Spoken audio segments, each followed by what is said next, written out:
Pertolongan kami datang dari Tuhan yang telah menjadikan langit dan bumi. Berkat melimpah dari Allah Bapa, Putra dan Roh Kudus turun atas ibadah ini, memberkati, memberi kekuatan, memberi penghiburan pada seluruh jemaat yang hadir dalam ibadah ini, baik yang hadir di ruangan ibadah ini maupun mereka yang hadir secara online. Terima kasih Tuhan, berkat-Mu melimpah atas kami sekarang dan selamanya. Amen. Kami mulai ibadah, kami alaskan doa dalam satu nama, yaitu di dalam nama Tuhan Yesus Kristus Juru Selamat dan Penebus kami berdoa. Amin. Saya undang Bapak Ibu untuk bangkit berdiri. Ada satu pujian yang akan kita sama-sama nyanyikan.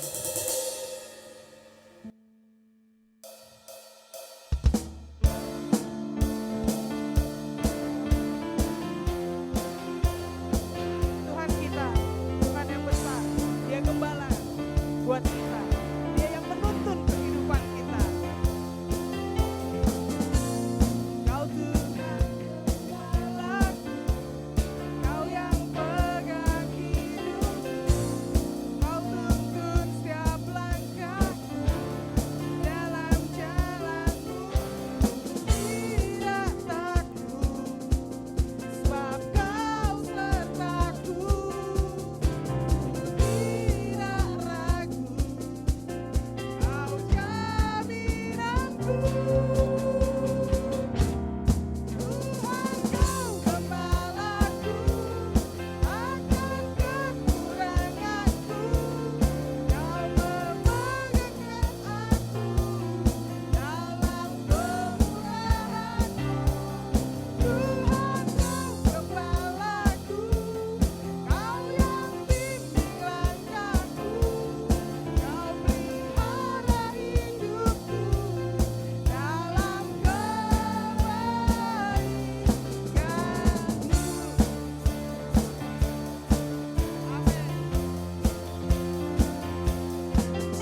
Semangat tentunya memuji Tuhan karena kita punya Allah, Allah yang dahsyat, Yesusku yang dahsyat.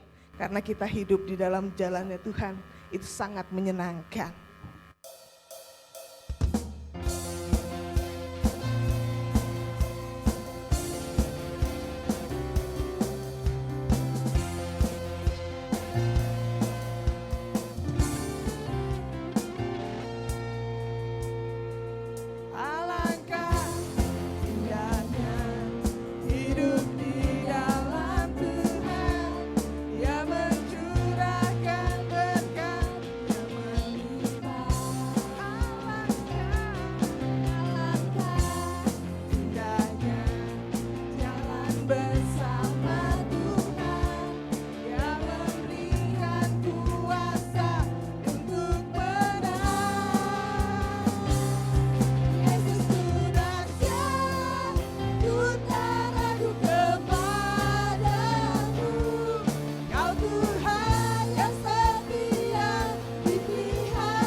Kita melangkah bersama Tuhan. Mau hujan, mau badai, mau panas, mau kekeringan. Ya, udah mulai ada yang kekeringan ya. Tapi Tuhan tetap menyertai kita. Amin. Bapak Ibu, kita akan memberikan persembahan pada pagi hari ini. Yang bertugas saya undang untuk maju ke depan. Kita akan masuk di dalam doa. Bapak yang baik, terima kasih untuk kesempatan pagi hari ini. Kami boleh sama-sama datang ke rumah Tuhan untuk menghampiri Engkau dan menerima berkat-berkat Tuhan pada pagi hari ini.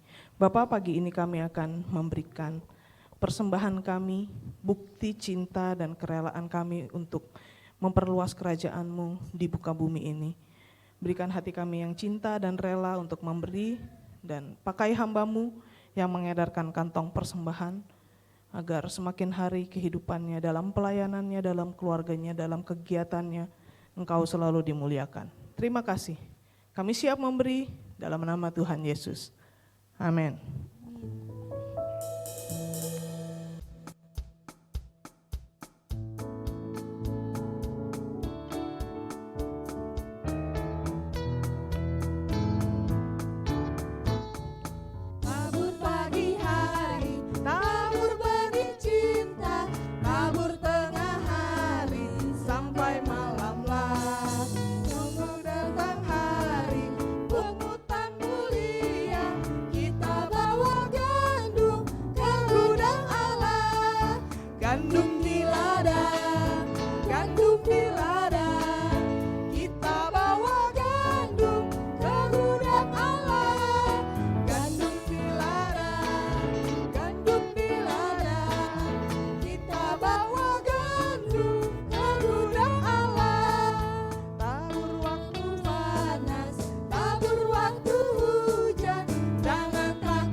Silakan duduk. Terima kasih untuk persembahan yang Bapak Ibu sudah berikan. Karena cuma anugerah Tuhan yang bisa bikin kita kembali sama Tuhan. Haleluya.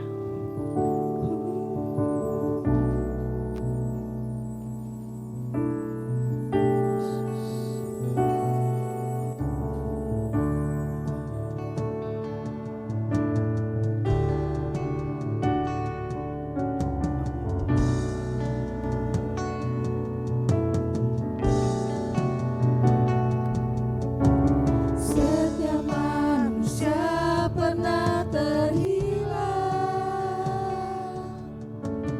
jatuh bangun di dalam dosa. Setiap manusia perlu penolong yang sanggup ampuni dosa kita. Yesus Tuhan yang beda. Yesus Tuhan yang beda, Dia ampuni dosa kita. ampuni semua dosa. Anugerah-Mu memelukku, anugerah-Mu pulihkanku, anugerah-Mu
Terima kasih Tuhan, Kau menjaga kami Tuhan sepanjang minggu ini ya Bapa, hingga pada saat hari ini Tuhan, kami boleh memuji membesarkan nama Engkau Tuhan. Sampai di pertengahan ibadah kami ini ya Bapa, kami juga akan mendengarkan sebagian dari firman-Mu ya Bapa. Tuhan berkati Tuhan hamba-Mu ya Bapa yang akan membawakan firman-Mu ya Bapa. Berkati dalam pelayanannya juga ya Bapa, biar semakin hari boleh menyenangkan Engkau. Dan firman yang dibawakan oleh Bapak Gembala Tuhan untuk kami ya Bapa, biar menjadi rema dalam kehidupan kami ya Bapa. Dan boleh Tuhan membuat kami Tuhan juga membagikan berkat itu Tuhan untuk sekeliling kami ya Bapa. Terima kasih Tuhan, terima kasih Bapa, kami siap untuk mendengarkan firman-Mu. Hanya di dalam nama Tuhan Yesus kami berdoa. Amin. Amin. Silakan duduk. Selamat menikmati firman Tuhan pada pagi hari ini. Selamat pagi Bapak Ibu Saudara. Hari ini saudaraku, masih di perjanjian lama, kita akan belajar bagaimana seorang ibu mendapat pelipat gandaan dari Tuhan yang luar biasa. Kita baca lebih dulu dalam Matius 13 ayat 23. Kita sama-sama berdiri. Kita baca sama-sama, mulai. Matius 13 ayat 23. Yang ditaburkan di tanah yang baik ialah orang yang mendengar firman itu dan mengerti, dan karena itu ia berbuah. Ada yang 100 kali lipat, ada yang 60 kali lipat, ada yang 30 kali lipat. Amin. Silakan duduk. Berbahagialah setiap orang yang telah membaca, mendengar dan melakukan firman Tuhan. Tuhan Yesus memberkati.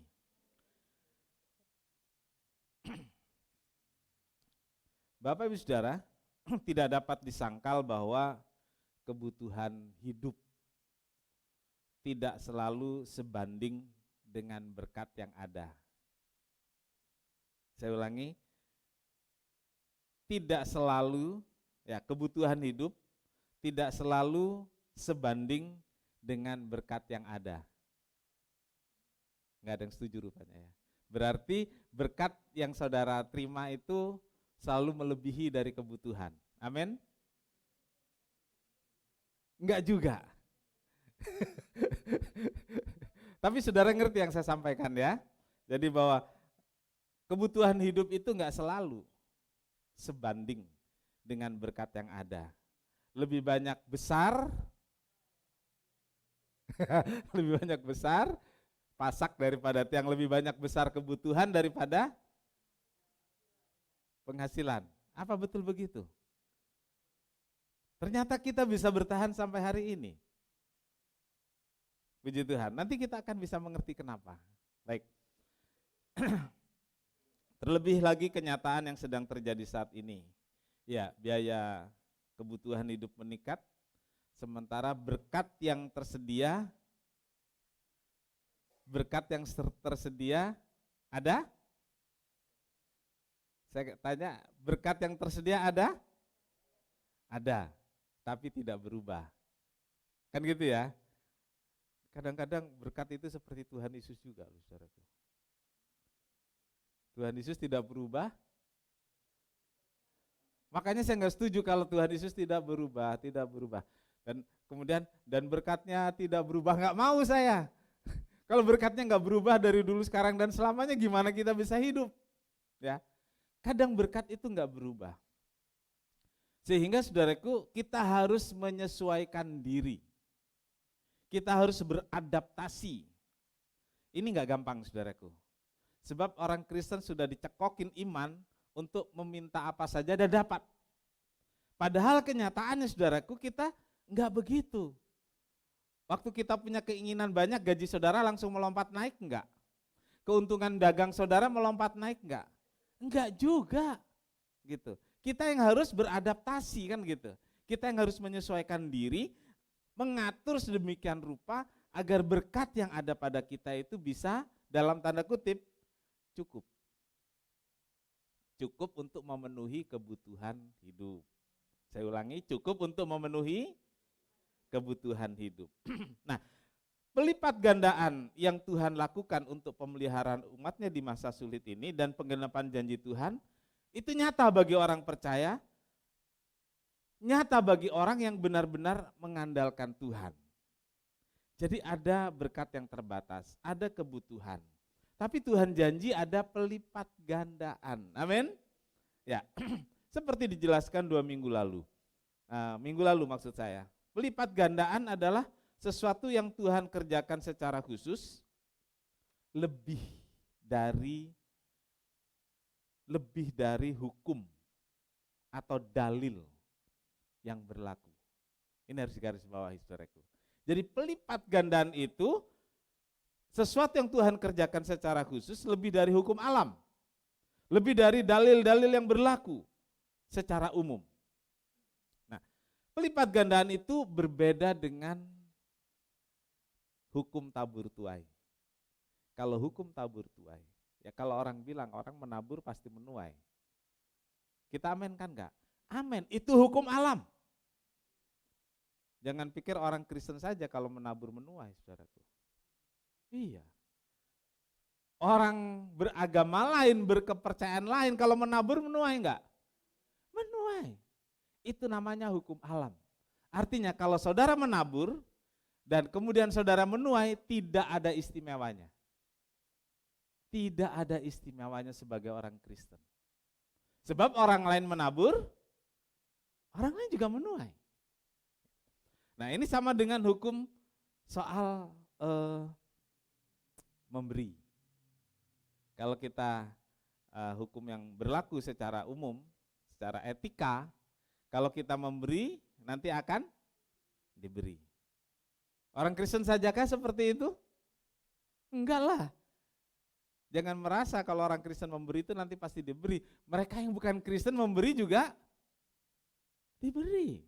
Malah mereka punya paham tentang karma. Kan gitu ya. Kalau memberi atau berbuat baik nanti akan dapat balasan yang sama. Gitu. Diberi kemudian memberi. Nah, memberi kemudian diberi. Nah, itu berlaku umum, saudaraku, berlaku umum. Nah, saudara-saudara, pelipat gandaan itu merupakan mujizat yang Tuhan buat secara khusus. Ini beda. Ya. Tuhan membuat mujizat secara khusus bagi orang-orang percaya, bagi saudara dan saya. Bagi kita yang mengandalkan Tuhan. Ini lebih dari hukum tabur tuai. Ini lebih dari hukum memberi dan diberi. Tuhan punya sesuatu yang lebih untuk anak-anaknya yang percaya dan mengandalkan Tuhan. Saudaraku, kita akan baca dalam 1 Raja-Raja pasal 17 ayat 7 sampai 16, saudaraku. 1 Raja-Raja 17 ayat 7 sampai 16. Tetapi sesudah beberapa waktu sungai itu menjadi kering, sebab hujan tiada turun di negeri itu. Maka datanglah firman Tuhan kepada Elia, bersiaplah pergi ke Sarfat, yang termasuk wilayah Sidon, dan diamlah di sana. Ketahuilah, aku telah memerintahkan seorang janda untuk memberi engkau makan. Sesudah itu ia bersiap lalu pergi ke Sarfat. Setelah ia sampai ke pintu gerbang kota itu, tampaklah di sana seorang janda sedang mengumpulkan kayu api. Ia berseru kepada perempuan itu, katanya, cobalah ambil bagiku sedikit air dalam kendi, supaya aku minum. Ketika perempuan itu pergi mengambilnya, ia berseru lagi, cobalah ambil juga bagiku sepotong roti. Perempuan itu menjawab, demi Tuhan Allahmu yang hidup, sesungguhnya tidak ada roti padaku sedikit pun, kecuali segenggam tepung dalam tempayan dan sedikit minyak dalam buli-buli. Dan sekarang aku sedang mengumpulkan 2-3 potong kayu api, kemudian aku mau pulang dan mengelolanya bagiku dan bagi anakku. Dan setelah kami memakannya, maka kami akan mati. Tetapi Elia berkata kepadanya, janganlah takut, pulanglah, buatlah seperti yang kau katakan, tetapi buatlah lebih dahulu bagiku sepotong roti bundar kecil daripadanya, dan bawalah kepadaku, kemudian barulah kau buat bagimu dan bagi anakmu. Sebab beginilah firman Tuhan Allah Israel, tepung dalam tempayan itu tidak akan habis, dan minyak dalam buli-buli itu tidak akan berkurang sampai pada waktu Tuhan memberi hujan ke atas muka bumi. Lalu pergilah perempuan itu dan berbuat seperti yang dikatakan Elia. Maka perempuan itu dan dia serta anak perempuan itu mendapat makanan beberapa waktu lamanya. Tepung dalam tempayan itu tidak habis dan minyak dalam buli-buli itu tidak berkurang seperti firman Tuhan yang diucapkannya dengan perantara Elia. Amin. Amin, puji Tuhan. Bapak Ibu Saudara, peristiwa tentang seorang ibu di desa Sarfat menjadi contoh bagaimana pemeliharaan Tuhan. Bagaimana Tuhan dengan cara yang luar biasa, di luar nalar, di luar pikiran dan akal sehat, di luar logika, dengan melipat gandakan tepung yang hanya segenggam dan minyak yang hanya sedikit,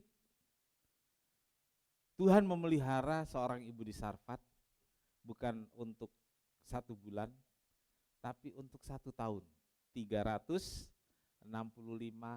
hari. Saudaraku, dari pembacaan tadi kita bisa melihat tentang kondisi yang ada saat itu. Musim kemarau. Nah, musimnya itu beda dengan musim kemarau yang kita alami sekarang. Karena musim kemarau waktu itu musim kemarau atau keadaan kemarau panjang yang dinubuatkan atau yang bukan dikutukkan ya. Jadi ucapan Elia supaya jangan turun hujan karena orang Israel tidak beribadah kepada Allah. Bapak Ibu Saudara, saat ini kita juga mengalami kemarau panjang, saudaraku. Tapi baru berapa bulan kalau dihitung? Mei masih ada hujan? Mei udah nggak ada? April, Mei, Juni, Juli, Agustus, September, Oktober. 7 bulan, lebih dari 1 bulan dari siklus. Ya, siklusnya kan 6 bulan ya. Siklusnya 6 bulan. Ini 7 bulan. Nah, di negara kita mengenal 2 musim, musim kemarau dan musim penghujan. Setiap tahunnya itu secara rutin. Hanya kadang musim hujannya lebih banyak, musim kemaraunya lebih banyak. Nah, saat ini terhitung kemarau panjang. Tetapi dengan teknologi yang ada sekarang bisa dibuat hujan buatan. Tapi tadi malam ada hujan ya? Ada sedikit ya? Iya, kelihatannya saya sudah tidur. Saya bangun ada basah-basah di depan. Nah, berbeda dengan yang terjadi di Israel. Kemarau panjang terjadi karena ucapan Elia berkaitan dengan bangsa Israel yang tidak beribadah kepada Allah, tetapi bangsa Israel beribadah kepada Baal, menyembah Baal bukan menyembah Allah. Dan kemarau panjang ini panjang beneran, saudaraku. Terjadi selama 3,5 tahun. Ya. Bukan bulan ya, 3,5 tahun. Nah, saudaraku, ternyata kemarau itu sejak dulu sampai sekarang selalu menimbulkan masalah. Bukan hanya di Indonesia, tapi di negara-negara lain. Di Israel, saudaraku, yang terjadi bukan hanya mahal harganya barang, tetapi juga nggak ada barangnya. Nggak ada barangnya. Saya nggak terlalu ingat karena waktu itu saya masih umur 3 tahun, saudaraku. Umur 2-3 tahun. Tapi adalah ingatan dikit-dikit tentang keadaan pohon yang kering-kering. Itu sangat lama itu kemaraunya. Jadi makanan, beras dan lain sebagainya itu nggak ada. Saudara tahu ketika hujan turun beberapa hari kemudian papa saya pergi. Pulang-pulang yang dibawa, saudaraku, rebung. Kalau orang kampung tahu itu ya, kalau habis kemarau hujan, betul Pak Lianto ya, yang tumbuh duluan itu bambu. Ya. Itu yang dimasak, itu yang dimakan, saudaraku. Nah, tapi waktu kemarau itu pun enggak ada. Jadi saudara bisa sedikit punya bayangan kesulitan warga Israel dan terutama ibu di Sarfat itu. Kemarau panjang mengakibatkan kesulitan keuangan, kesulitan bahan makanan. Nah, itu sebabnya negara kita, saudaraku, waktu kemarau panjang ini pemerintah kan kasih tahu, stok beras ada. Ketika panen berkurang, pemerintah umumkan untuk nutup kegagalan panen, mereka akan impor beras. Jangan sampai rakyat kemudian mau beli beras nggak ada. Walaupun mahal masih ada gitu. Walaupun mahal masih tersedia gitu. Nah, yang kedua saudaraku, kita lihat sekarang cara Tuhan memelihara. Cara Tuhan memelihara. Saudaraku, Nabi Elia, sekarang kita ke Nabi Elia dulu. Ya, nanti baru nyambung ke ibu di Sarfat. Nabi Elia dipelihara Tuhan di tepi sungai Kerit. Minum dari air sungai, makan dikirim burung gagak, saudaraku. Jadi burung-burung gagak kirim. Jadi saudara pernah makan burger? Nah, Elia ini dikirim daging dengan roti. Saya pikir itu burger ya. Jadi dari dulu udah ada. Saudara kok ngelihat saya seperti itu, saya ngomong burger. Langsung gini ya. Ya. Saudaraku, burung-burung gagak kirim makanan itu.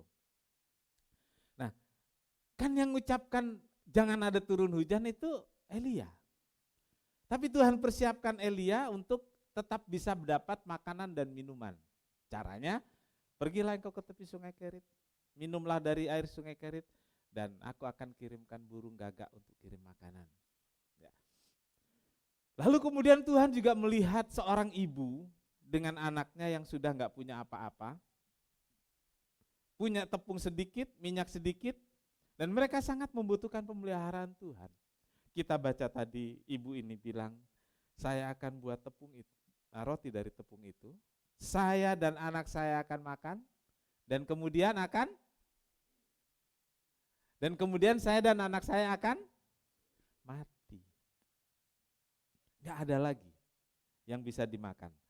Saudaraku, dalam kondisi seperti ini, Tuhan perintahkan Elia untuk menjumpai ibu di Sarfat.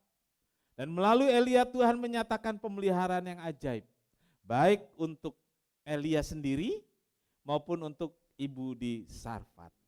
Bapak Ibu Saudara, Tuhan punya banyak cara memelihara kita semua. Amin.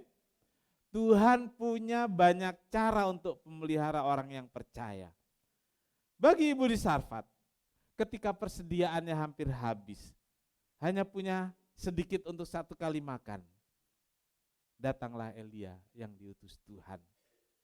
Elia bilang kepada ibu di Sarfat, kalimatnya begini saudaraku, jangan takut. Apa saudaraku? Jangan takut. Pulanglah, buatlah seperti yang kukatakan, tetapi buatlah lebih dulu sepotong roti bundar bagiku. Kemudian barulah kau buat bagimu dan anakmu. Sebab beginilah firman Tuhan, tepung dalam tempayan gak akan habis, minyak dalam buli-buli itu pun tidak akan berkurang, sampai pada waktu Tuhan memberi hujan ke atas bumi. Kira-kira ketika Elia ketemu dengan ibu di Sarfat ini, kemarau sudah berjalan 2,5 tahun. Jadi masih ada sisa 1 tahun lagi yang harus dijalani dalam musim kemarau itu. Pesan Tuhan yang disampaikan Elia jelas, jangan takut, buatkan roti bundar kecil lebih dulu untuk Elia. Ini saudaraku, buatkan lebih dulu roti bundar kecil untuk Elia. Siapa Elia? Elia itu nabi, Elia itu utusan Tuhan, Elia itu hamba Tuhan. Kemudian sesudah itu barulah dibuat untuk ibu dan anaknya dari tepung yang masih ada. Saudaraku, tepung segenggam. Tepung segenggam, ibu-ibu banyak yang hampir hari-hari lah berhubungan dengan tepung, bikin ini dan itu ya. Segenggam, dibuat roti seberapalah, cukup untuk ibu dan anak. Tapi ini Elia ngeyel ini saudaraku. Bikin ini buat saya dulu. Padahal ibu itu tadi bilang cuma punya sedikit, untuk makan saya dan anak saya, udah saya terus mati dengan anak saya. Tapi Elia, utusan Tuhan ini bilang, seperti saya bilang, bikin buat saya. Sesudah itu bikinlah buat kamu dan anakmu. Saudaraku, pesan Tuhan ini enggak mudah dilakukan. Ya. Karena kenyataannya ya, yang ada hanya segitu. Saudaraku, pelajaran dari Ibu di Sarfat ini apa sih? Buatkan roti bundar kecil lebih dulu untuk Elia, untuk utusan Tuhan, untuk hamba Tuhan. Dan saudaraku, Ibu di Sarfat ini lakukan. Pelajarannya adalah prioritaskan Tuhan. Dahulukan Tuhan. Gak cukup ini. Dahulukan Tuhan. Saudaraku, Ibu di Sarfat juga ngeyel loh saudaraku. Mana bisa? Ini cuma cukup buat saya dan anak saya, dan sudah itu mati. Saudaraku, tapi Ibu di Sarfat ini enggak pakai banyak tanya, enggak pakai banyak alasan, dia lakukan. Saudaraku, prioritaskan Tuhan. Seringkali kita terlalu berhitung pada Tuhan soal waktu. Betul? Kita perhitungan banget soal waktu. Soal waktu, saudaraku, kita perhitungan banget. Saya tanya pada saudara, dalam sebulan saudara ke gereja, berapa kali enggak terlambat? Itu perhitungan waktu kita dengan Tuhan loh saudaraku. Iya. Di Sumedang saudaraku ada satu gereja, kebaktian jam 7, begitu teng jam 7 pintu dikunci. Serius saudaraku. Serius. Pintu dikunci. Jadi kalau saudara datang jam 7 1 menit, saudara nggak bisa ke gereja. Gitu. Saudara pulang, nggak ada kebaktian kedua waktu itu. Sebenarnya tujuannya mengajarkan sama Tuhan itu prioritaslah. Jangan perhitungan. Soal waktu, soal tenaga. Saudara pulang kerja, capek, tadi malam kerja lembur. Tapi beberapa orang, saudaraku, saya bersyukur banget. Dia langsung ke gereja dari tempat kerja untuk ibadah. Dari tempat kerja langsung datang untuk ibadah doa. Ini bukan cuma soal waktu, soal tenaga. Di tengah-tengah kerjanya, dia datang latihan musik. Atau selesai kerja datang terus latihan musik. Ini enggak berhitung soal tenaga. Puji Tuhan, masih ada orang-orang yang cinta Tuhan begitu rupa, sehingga memprioritaskan Tuhan. Jadi enggak manja-manja dengan diri sendiri. Jadi manja itu kita yang bikin. Kita yang melakukan. Belum soal materi. Saudaraku, banyak orang begitu perhitungan dan takut. Apalagi kalau gereja sudah punya kebutuhan. Takut lihat angka-angka sehingga enggak berani ngomong. Iya, gitu. Bikinkan dulu buat Elia, dan nanti yang sisanya itu, yang lebihnya itu cukup. Kenapa enggak cukup? Karena kita tidak prioritaskan Tuhan. Saudaraku, Tuhan hanya minta, pakai kata hanya ini, Tuhan hanya minta roti bundar yang kecil saja. Ingat, Tuhan hanya minta roti bundar yang kecil. Terus yang besar buat siapa? Ya? Yang Tuhan minta roti bundar yang kecil saja. Saya tanya saudara, yang besar buat siapa? Tetap buat kita. Ingat itu, roti bundar yang kecil, kecil saja. Itu yang buat Elia. Yang roti besar buat siapa? Buat Ibu di Sarfat tetap. Tetap buat saudara yang besar. gitu saudaraku. Nah kemudian saudaraku kita lihat siklusnya, Elia dipelihara melalui burung gagak. Sering saya mengalami burung gagak saudaraku, serius. Ya. Saudaraku, Elia dipelihara melalui burung gagak. Dan kemudian Elia menjadi burung gagak juga buat ibu di Sarfat. Saudaraku, jika Tuhan berkati kita, kita bisa nikmati pemeliharaan Tuhan. Marilah kita juga mau jadi berkat. Marilah kita mau menolong orang lain. Mau peduli. Bukan soal materi saja, tapi care. Kepedulian kita untuk orang-orang lain. Yang terakhir, saudara, ketiga. Perintah dan penggenapan janji.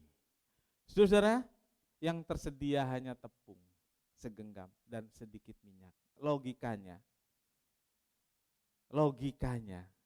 saya katakan lagi, logikanya yang biasa saya pakai, logika yang biasa saudara pakai, untuk keluarga lebih dulu, baru untuk tamu. Betul? Ada yang mau dulukan tamu baru keluarga? Ada? Enggak ada. Logikanya adalah untuk keluarga dulu, baru untuk orang lain. Pesan Tuhan yang disampaikan adalah kasih tamu dulu. Beri dulu ke tamu yang adalah utusan Tuhan. Tapi waktu itu sebenarnya enggak terlalu paham ibu ini. Apakah Elia ini utusan Tuhan atau apa. Nah, tapi dia sebagai tamu. Nah, pesan Tuhan buatkan lebih dulu.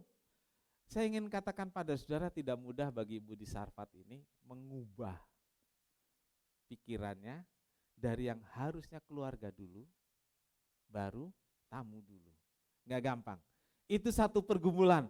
Saudara jangan bilang, ya kan dia udah tahu bakal dijanjiin bakal nggak habis-habis. Bisa kan berpikiran gitu? Ya kan janda di Sarfat udah tahu bahwa tepung itu tidak akan habis. Makanya dia mau, betul? Ada pemikiran seperti itu? Kalau saudara berpikir seperti itu, harusnya saudara melakukan. Karena tahu, firman Tuhan bilang, kan sudah janjikan pada saudara. Tapi saudara melakukan tidak? Tidak semua kan seperti itu. Karena ada satu pergumulan yang namanya pikiran, yang namanya logika. Ya enggak lah, masa buat orang lain dulu kan gitu ya. Tapi dari pergumulan itu saudaraku, ada pertimbangan, ada pergumulan. Kemudian ibu di Sarfat ini mengambil satu keputusan. Apa keputusannya? Taat dan melaksanakan perintah. Itu saja saudaraku. Taat dan melaksanakan perintah. Bapak ibu saudara, inilah yang namanya tindakan iman. Katakan sama-sama, tindakan iman. 2, 3, tindakan iman. Tindakan iman itu yaitu bertindak berdasarkan firman Tuhan, berdasarkan perintah Tuhan. Dan tindakan iman ini adalah ketaatan pada perintah Tuhan, yang ketaatan itu terus menerus. Bukan sekali loh saudaraku ya, terus menerus. Saudaraku, ibu di Sarfat ini bukan hanya bikin sekali di hari pertama saja saudaraku. Tapi setiap hari selama Elia ada di rumahnya, setiap hari sampai kemudian turun hujan ke bumi, setiap hari selama 365 hari, ibu di Sarfat ini membuatkan roti bundar kecil lebih dulu buat Elia. Baru kemudian dia bikin buat anaknya dan dirinya, dan setiap kali ambil, itu selalu ada tepung. Dan sesudah diambil enggak ada saudaraku. Besok pagi dia buka lagi, ambil, ada lagi. Ada lagi. Nah saudaraku, jadi saudaraku bukan hanya taat sesekali saja. Ini yang biasa kita lakukan ketika kita taat satu kali, ke gereja hanya satu kali, melakukan apa hanya satu kali, tapi merasa sudah melakukan semua. Kan saya sudah lakukan. Berdoa satu kali, kan saya sudah berdoa. Kan gitu ya. Saudaraku, Bukan hanya sesekali saja, atau ketika merasa perlu, atau yang lebih parah lagi saudaraku, seringkali kita melakukan yang saya sebut ketaatan pada perintah, kita melakukan, ini parah nih saudaraku, ini parah. Kita melakukan sebagai suap kepada Tuhan atau untuk menagih janji kepada Tuhan. Saudara, serius loh. Ini banyak dilakukan orang Kristen. Ini banyak dilakukan orang Kristen. Jadi ketaatannya dilakukan sebagai suap kepada Tuhan. Ketaatan dilakukan hanya sebagai cara untuk mengklaim janji Tuhan. Saudaraku, tidak demikian dengan Ibu di Sarfat. Setiap hari dia lakukan. Ibu di Sarfat melakukan dan mendapatkan bagaimana Tuhan pelihara. Dengan cara pemeliharaan Tuhan ini, Ibu di Sarfat terpelihara selama 1 tahun sampai hujan turun. Nah, saudaraku, di mana kita bisa melihat pelipat gandaannya? Saudaraku, minggu lalu kita bisa melihat pelipat gandaan itu secara jelas. Karena Tuhan memberi stok yang begitu banyak untuk bayar hutang dan hidup seterusnya. Ibu itu melihat ada stok begitu banyak dan dia tenang hidupnya karena tersedia banyak. Saudara, berkat Tuhan itu tersedia untuk kesejahteraan hidup kita. Saudaraku, di mana sih pelipat gandaannya? Saudaraku, Allah tidak menyediakan stok untuk 1 tahun bagi si ibu ini. Kenapa enggak gitu ya? Kan Tuhan tahu, saudaraku. Mungkin kalau disediakan stok untuk 1 tahun, ya itu tadi, jangan pikir hari esok. Tapi ibu di Sarfat ini enggak, waktu dia ambil benar-benar enggak ada. Besok dia buka lagi, ada lagi. Saudaraku, tidak tersedia banyak. Tidak tersedia banyak. Tidak berlimpah, tetapi selalu ada. Ya. Tidak tersedia banyak, tidak berlimpah. Bahkan kadang-kadang bikin jantung berdebar. Tapi selalu ada. Waktu diperlukan, ada. Waktu diperlukan, tersedia. Inilah cara Tuhan memelihara kita semua. Ada yang diberkati dengan berkat berlimpah. Pelipat gandaan langsung dalam jumlah yang banyak. Hitungannya ada jelas banyak. Tetapi ada beberapa orang mengalami pemeliharaan Tuhan dengan cara seperti ibu di Sarfat. Yang sedikit, tetapi tidak pernah habis. Ya, inilah pemeliharaan Tuhan yang jarang dipahami. Pelipat gandaan yang jarang dipahami. Di sini kita melihat bahwa Allah memelihara melampaui segala dalil, melampaui segala definisi yang ada, bahkan melebihi dari harapan dan melebihi dari akal kita. Segenggam tepung dilipat gandakan cukup untuk 1 tahun. Amin. Tuhan Yesus memberkati.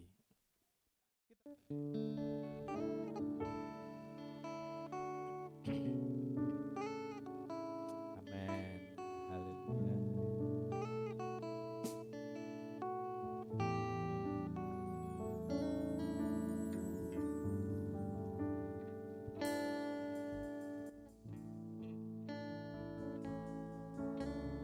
Perhatikanlah bunga bakung di ledang, Tuhan hiasi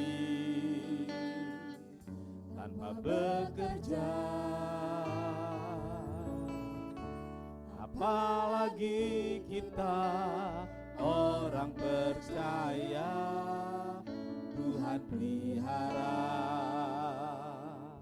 Tuhan cukupkan. Perhatikan burung-burung di udara, Tuhan beri makan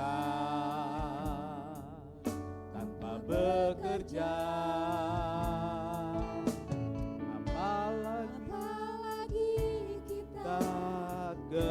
kesayangannya Tuhan pelihara. Tuhan sediakan saat kau perlu, Tuhan tahu. Saat kau minta, Tuhan dengar. Saat percaya, Tuhan bekerja. Saat menangis, Tuhan tahu. Saat berdoa, Tuhan dengar. Saat bersyukur, Tuhan berkati. Kita sama-sama berdiri. Perhatikanlah bunga batu di ladang.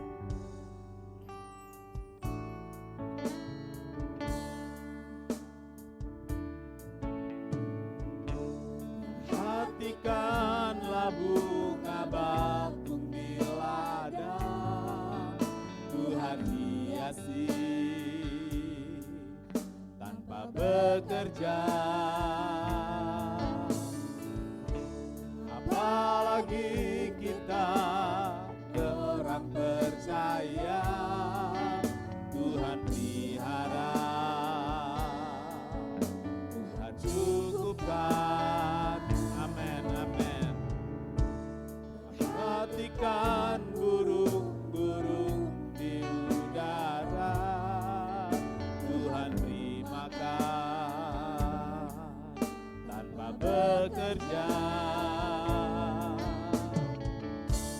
Apalagi kita kesayangannya, Tuhan pelihara, Tuhan sediakan. Katakan saat ku perlu, saat ku minta, yes, saat percaya, Tuhan bekerja. Saat menangis, Tuhan tahu. Saat berdoa, Tuhan dengar. Saat bersyukur, Tuhan saat ku perlu, saat ku perlu, Tuhan tahu. Saat ku minta, Tuhan, oh haleluya, yes, amin, haleluya, haleluya. Saat menangis, Tuhan tahu. Saat berdoa, Tuhan dengar. Saat bersyukur, Tuhan berkati.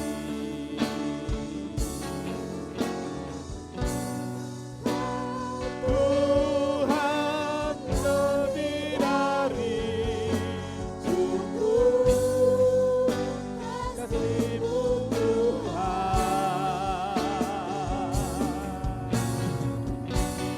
Kau Tuhan lebih dari kata,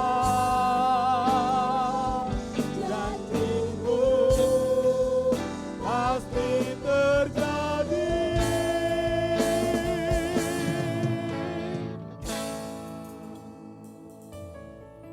Saat ku yes, amin, Tuhan. Di dalam ayat,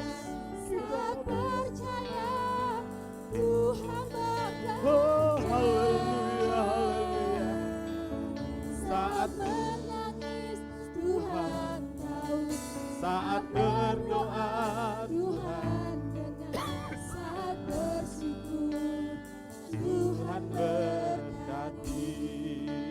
Haleluya, haleluya. Oh,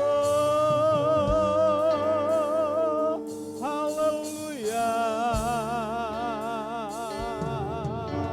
haleluya.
nunung pimpin kita dalam doa. Tuhan bekerja saat menangis, Tuhan tahu saat berdoa, Tuhan dengar saat bersyukur, Tuhan Ibu Nunung saya persilahkan. Saat bersyukur Tuhan berkati, saat bersyukur Tuhan berkati. Haleluya. Bapa, kami bersyukur Tuhan, benar sesuai dengan pujian yang kami naikkan Tuhan. Apapun yang kami minta Tuhan, Kau pasti dengar. Namun Tuhan, kami percaya Tuhan, kami akan selalu taat dan setia kepadamu Tuhan. Terima kasih Tuhan, terima kasih atas firman-Mu yang telah disampaikan oleh hamba-Nya Tuhan. Biarlah firman ini Tuhan menjadi pedoman dalam hidup kami Tuhan di setiap langkah-langkah kami. Terima kasih Tuhan, terima kasih. Berkati Tuhan hamba-Mu yang sudah menyampaikan firman-Mu Tuhan. Berkati dengan berlimpah-limpah Tuhan. Berkati juga Tuhan dengan hikmat-Mu daripada-Mu Tuhan Yesus. Terima kasih Tuhan, terima kasih atas firman-Mu yang telah kami dengar pada siang hari ini. Haleluya Yesus, amin. Bapa di sorga, terima kasih untuk berkat Tuhan dalam hidup kami. Kami bersyukur Tuhan baik. Kami berdoa saat ini buat saudara-saudara kami yang kurang sehat, yang sakit. Kami berdoa buat Fani dan Wati yang demam. Kami menyerahkan pada Tuhan, ulurkan tangan-Mu Tuhan, jamah dan sembuhkan. Juga buat Ibu Yoneka, orang tua dari Bu Risma yang masih dalam kondisi belum sembuh. Benar Tuhan, ulurkan tangan-Mu dan jamah. Kami yakin kuasa Tuhan dinyatakan untuk Fani, untuk Wati dan Ibu Yoneka. Segala kuasa-kuasa penyakit, gangguan-gangguan kesehatan, kami perintahkan dalam nama Tuhan Yesus, keluar dan pergi. Darah Yesus sembuhkan Fani, darah Yesus sembuhkan Wati, darah Yesus sembuhkan Ibu Yoneka. Terima kasih Tuhan, terima kasih, segala puji bagi Tuhan. Berdoa buat Herlina yang sejak Jumat mengalami sakit, buang-buang air dan muntah. Tuhan Yesus, biar kuasa Tuhan dinyatakan, jamah oleh kuasa darah Yesus. Segala penyakit perut, gangguan pencernaan, atau penyakit apapun yang dialami Lina kami perintahkan dalam nama Tuhan Yesus keluar dan pergi. Darah Tuhan Yesus beri kesembuhan. Terima kasih Tuhan. Saat ini Tuhan, ada saudara-saudara kami yang berulang tahun di bulan September. Kami doakan agar mereka tetap dalam pemeliharaan Tuhan, sehat, panjang umur, diberkati pekerjaan rumah tangga dan masa depannya. Kami berdoa buat saudara kami Hibau, buat saudara kami Fanya, anak Fanya, juga untuk Ibu Sumihar, untuk Eca. Tuhan Yesus, ulurkan tangan-Mu dan berkatilah. Berkati, beri masa depan yang baik, sukacita dan damai sejahtera dalam hidup pribadi, keluarga dan pekerjaannya, diberkati berlimpah sekarang dan selamanya. Terima kasih Tuhan, terima kasih, segala puji bagi Tuhan. Berkati anak-anak-Mu yang telah memberikan persembahan, memberikan persembahan persepuluhan berlipat kali ganda. Tuhan berkati mereka sehingga pundi-pundi selalu penuh dan dicukupkan dalam segala hal. Terima kasih, pimpin kami pulang dengan selamat, sertai kami. Dan sebelum kami pulang, kami berdoa ya Tuhan, kami akan menikmati breakfast bersama, biar Tuhan memberkati tangan yang berlelah, memberkati mereka yang mengerjakan itu semua, dan makanan minuman itu jadikan kesehatan, kekuatan buat kami. Terima kasih Tuhan, terima kasih. Segala puji bagi Tuhan. Saudara yang kekasih, Tuhan memberkati engkau dan melindungi engkau. Tuhan menyinari engkau dengan wajahnya dan memberi engkau kasih karunia. Tuhan menghadapkan wajahnya kepadamu dan memberi engkau damai sejahtera. Saudara, terimalah berkat dan damai sejahtera dari Allah Bapa, kasih karunia dari Tuhan Yesus dan persekutuan Roh Kudus serta kita semua sekarang sampai Maranatha. Kami berdoa dalam satu nama, yaitu di dalam nama Tuhan Yesus Kristus Juru Selamat dan Penebus kami berdoa. Bapa kami yang di sorga, dikuduskanlah namamu, datanglah kerajaanmu, jadilah kehendak-Mu di bumi seperti di sorga. Berikanlah kami pada hari ini makanan kami yang secukupnya, dan ampunilah kami akan kesalahan kami, seperti kami juga mengampuni orang yang bersalah kepada kami. Dan janganlah membawa kami ke dalam pencobaan, tetapi lepaskanlah kami daripada yang jahat. Karena Engkaulah yang punya kerajaan, kuasa dan kemuliaan sampai selama-lamanya. Amin. Bapa, terima kasih. Bapa,